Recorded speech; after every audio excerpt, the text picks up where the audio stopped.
I am Ripon video. বুঝতে পারছেন তো? উনি তো যথেষ্ট ভালো মানুষ, সহজ সরল মানুষ, তাই তো জানতাম আমরা সবাই, বুঝলাম। কিন্তু এই সহজ সরল মানুষটার মনে সব সরলতার ঊর্ধ্বে এটা কি করে আসলো যে নিজের বউর পরিচয়টা দিব না? সে তো জানে যে তার এই ভিডিও করে পয়সা ইনকাম হচ্ছে। বউ সহ ভিডিও দিলে কি তার পয়সা ইনকাম হতো না? রিপনকে আমরা তো খুবই সহজ সরল সাধারণ দরিদ্র হিসাবেই আমরা সবাই গ্রহণ করছি। তার কাছে আমরা লাক্সারি কোনো কিছু আশা করি নাই। সে বিদেশে যে কোনো কন্টেন্ট তৈরি করে আমাদের প্রেজেন্ট করবে। সে আমাদের সমাজের খুবই একজন সাধারণ মানুষ এবং খুব সাধারণ জীবনযাত্রার জন্যই তারে আমরা পছন্দ করছি। এবং সে যদি তার বউকে এই লাইফে প্রেজেন্ট করতো, কি এমন ক্ষতি হতো?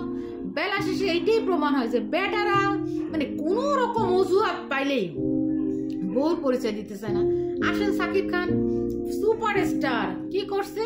বউরে লুকায় রাখছে, বিয়ে করে হাঙ্গা করে পোলাপান জন্ম দিয়ে, তাও বলবে না। মনে করছে ক্যারিয়ার নষ্ট হয়ে যাবে। আসলে কি তাই? অন্যান্য দেশে অনেকেই বিয়ে করে তার ক্যারিয়ার গ্রো করতেছে, বউর পরিচয় দিচ্ছে। বাচ্চা আমাদের দেশের বেটার বউরে কওয়া যাবে না। গায়গা তারপরে আসেন এবার নিম্ন শ্রেণীর রিপন ভিডিও। হেও চিন্তা করছে কি চাও বউ পরিচয়। বউ পরিচয় দিলে কি হইতো? গ্রামের একটু একটু পোলাপান বিয়ে করে, মেয়েদেরও বিয়ে হয়ে যায়, ছেলেদেরও বিয়ে হয়ে যায়। তো সেই ক্ষেত্রে তুই বিয়ে করছিস, তুই শুরু থেকেই বউ নিয়ে শুরু করতি, তাহলে তোর কোনো সমস্যা ছিল না। আসো বাবা মার কথা, বাবা মারে খাইতে দেয় না, পড়তে দেয় না। যে নিউজগুলো হয়েছে তাতে আমি যে নিউজটা দেখলাম মেবি এনটিভির নিউজটা কিন্তু একদম মানে অসাধারণ একটা, মানে মানুষ বলে না যে চোরের 10 দিন গৃহস্থের একদিন, তার রিপনের গৃহস্থের একদিন ছিল, মানে ওই দিনটাই ওর ধরা খাওয়ার দিন ছিল বলে ও কপালের ফেরে আটকে গেছে। আর কি হয়েছে যে পাবলিকের সামনে সবকিছু প্রকাশ হয়ে গেছে। এখন পরে যে সময় টিভিতে সময়ের গল্প নামক একটা জায়গায় তারা যে মা আর ছেলে বা তার ওয়াইফরেও আসছিল রিপন ইন্টারভিউ দেওয়ার জন্য, এটা যথেষ্ট ফেক। আমার কথা এত ইনোসেন্ট মানুষের মাথায় এটাই কিভাবে আসলো যে বউর পরিচয় দেওয়া যাবে না, ছেলে মেয়ের পরিচয় দেওয়া যাবে না, বাবা মার পরিচয় দেওয়া যাবে না, আমার ক্যারিয়ার নষ্ট হয়ে যাবে? বাবা তোর ক্যারিয়ার তো এমনিতেই আসছে, জনগণ তোর এমনিতেই অ্যাকসেপ্ট করতো, কারণ তোর সাধারণ কথাবার্তা চলাফেরাটাই তো জনগণ সেভাবেই নিছে, তাই না? তো দেখছেন, এটাই বোঝা যায় যে বেটা মানুষ উপরে উঠে বউর জন্য বা বউরে দিয়ে ফাটি পাবে গাটি পাবে আইনে বাজারে তো অর্ডার মারবে, এই গুঁড়ো মাছ দিয়ে ডাইল বানায় দাও আমি তাই খাবো।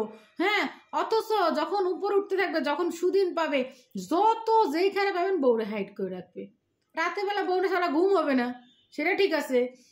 ঝুড়ো মাছের ডাইল খাবে, তার সেবেলা ঠিক আছে। খালি কি সব ক্যামেরার সামনে বউ আনা যাবে না, তাইলে বলে হ্যাঁ গো ভিউ আনা, সাকিব খানের বলে ক্যারিয়ার নষ্ট হয়ে যায়। আর তাহলে আমরা কোনকার বান্দি?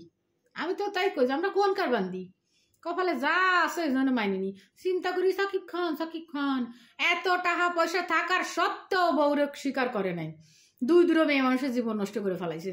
আর অনলাইনে তো জানেন হ্যাঁ গোর ঝগড়া ঝাঁটি হেরা আছেই, সেই জায়গা তো আমরা কিছুই না।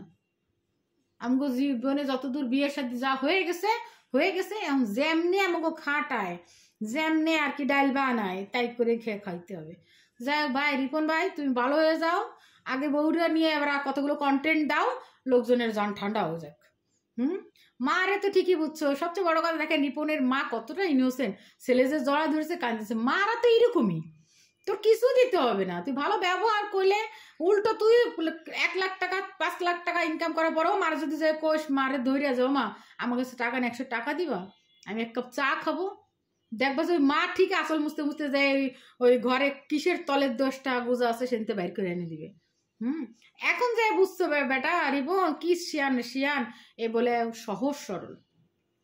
আপনারা বিবেচনা করেন, আমি কিছু না বাবা, আমি আর এক সাকিব খানের বউ।